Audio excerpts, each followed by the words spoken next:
नमस्कार मित्रों, टीएस की बात में आपका स्वागत है। मैं हूं त्रिवेणी सिंह। क्या न्याय बिकता है? यह एक ऐसा प्रश्न है जिसका जवाब किसी के पास नहीं है। लेकिन जो न्यायिक गतिविधियां विशेषकर सुप्रीम कोर्ट द्वारा चलाया जा रहा है वह शक और सवालों के घेरे में है। सुप्रीम कोर्ट द्वारा अरविंद केजरीवाल को चुनाव प्रचार के लिए जमानत दी गई थी। वह अब तक के न्यायिक फैसलों में कभी नहीं हुआ। उसी लाइन पर झारखंड के मुख्यमंत्री हेमंत सोरेन को जमानत देने से इनकार कर दिया गया। क्या ये न्यायिक व्यवस्था है? एक आदमी को आप न्याय दे रहे हो, एक आदमी को आप इनकार कर रहे हो। ये क्या क्या कहा जा सकता है? ये न्याय का माखौल उड़ाया जा रहा है।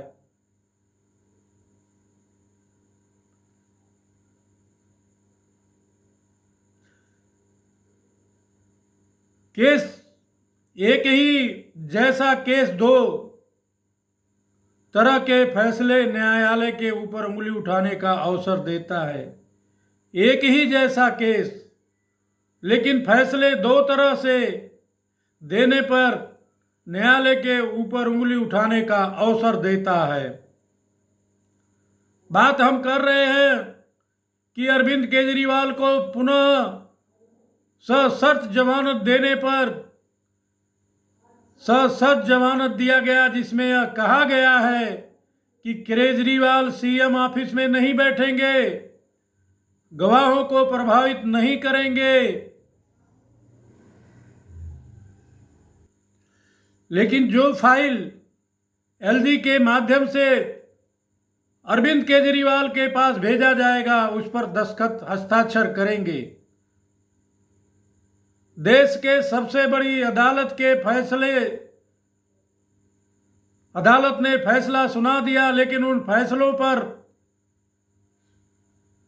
अमल करने के लिए क्या कोई निगरानी व्यवस्था रखी गई है?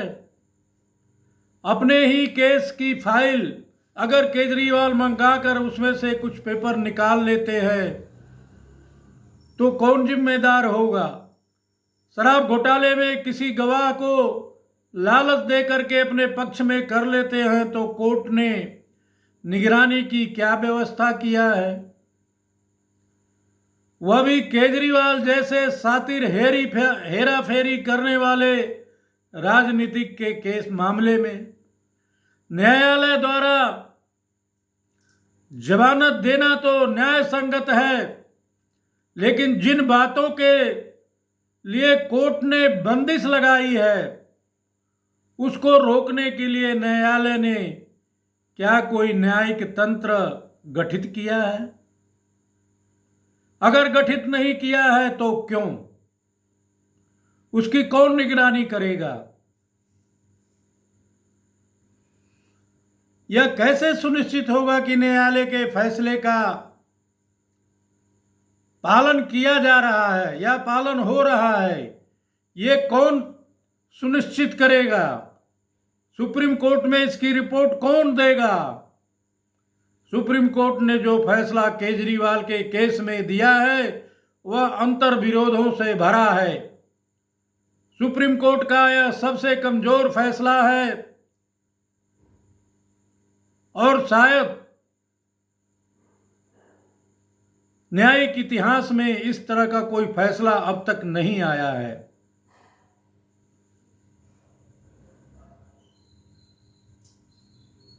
एक भ्रष्टाचारी सीएम के साथ ऐसी रियायत क्यों? देश में बहुत से इस तरह के मुकदमे होंगे। क्या सुप्रीम कोर्ट उन लोगों में, उन केसों में इसी प्रकार का निर्णय सुनाएगा? अगर हां तो ऐसे कितने केसेज हैं? सुप्रीम कोर्ट कह देने से तो बड़ा हल्का है, लेकिन देश की सबसे बड़ी न्याय व्यवस्था है। अगर यहां से किसी को अन्याय मिलता है तो वो कहां जाएगा? अगर इसी कोर्ट से पक्षपातपूर्ण फैसला सुना करके एक शातिर अपराधी को छोड़ दिया जाता है तो उस न्याय व्यवस्था पर तो प्रश्न चिन्ह खड़े ही होंगे। सुप्रीम कोर्ट के जितने भी जज हैं, उनको यह सुनिश्चित करना चाहिए कि जब वो फैसला देते हैं तो अपने मन से नहीं देते हैं, साक्ष्यों के हिसाब से देते हैं। जब साक्ष्य अवेलेबल है फिर भी आप फैसला त्रुटिपूर्ण सुना रहे हैं, और जो बंदिश लगा रहे हैं उसके निगरानी के लिए कोई तंत्र नहीं बनाए हैं। इस तरह से भारत की आम जनता का सुप्रीम कोर्ट से यह करबद्ध प्रार्थना है कि सुप्रीम कोर्ट से जो न्याय मिलता है वो न्याय के तौर पर होना चाहिए। उस न्याय में अंतर विरोध का जगह नहीं होना चाहिए। उस न्याय में त्रुटि का कोई जगह नहीं होना चाहिए। आप न्यायाधीश हैं। भारत की जनता न्याय के लिए आपके तरफ बड़े आस भरी आंखों से देखती है, बहुत रिस्पेक्ट करती है। लेकिन जब आपके फैसले त्रुटिपूर्ण और अंतर विरोध होते हैं तो ये हर इंसान के मन में यह संशय पैदा होता है कि क्या न्याय पैसे के बल पर खरीदा जा सकता है।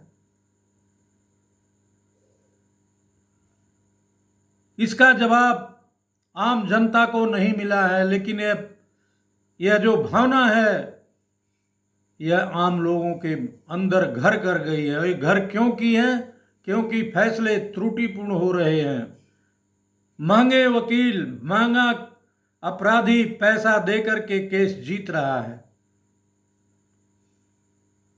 सुप्रीम कोर्ट के 2 बड़े वकील हैं, उनका कोई भी केस चला जा धनाधन फैसले हो जाते हैं। यह बहुत दुर्भाग्यपूर्ण है। प्रिय दर्शकों, अगर आप हमारे चैनल पर नए हैं या अभी तक मेरे चैनल को सब्सक्राइब नहीं किए हैं तो मेरा आपसे विनम्र अनुरोध रहेगा कि मेरे चैनल को सब्सक्राइब करें, मेरे वीडियो को ज़्यादा से ज़्यादा लाइक करें और शेयर करें। अगर आपका कोई कमेंट्स है तो कमेंट बॉक्स में साझा करें एवं बेल आइकन की बटन दबाना न भूलें ताकि आगे आने वाले वीडियो का नोटिफिकेशन आप लोगों तक पहुंचता रहे। धन्यवाद।